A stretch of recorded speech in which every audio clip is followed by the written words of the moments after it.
At Marine Waterside, Onitsha, where the governor took off on board a naval gunboat, it was observed that the water level had risen significantly, giving cause for worry following speculations about Cameroon opening their dams. The heavy presence of water hyacinth flowing on the surface of the Niger depicts the unsavory development in the flood situation.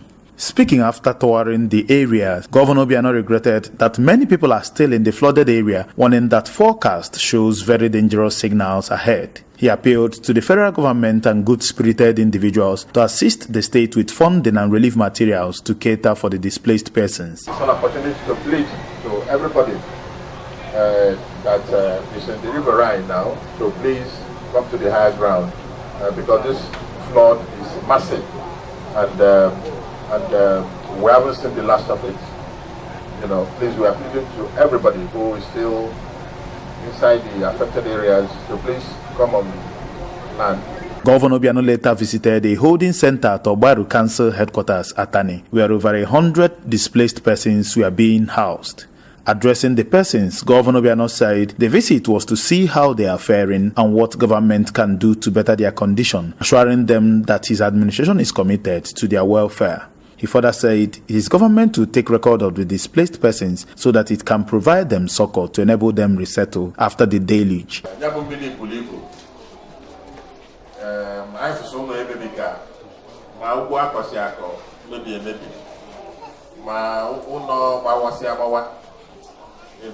So when I say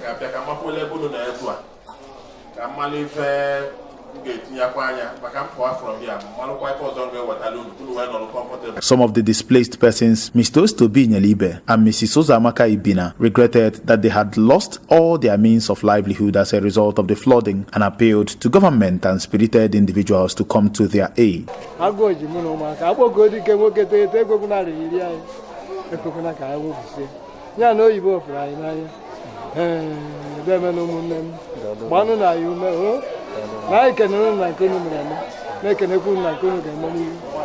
Governor Obiano also visited the holding center at St. Patrick's Parish, Odepe, where over 300 internally displaced persons were being housed.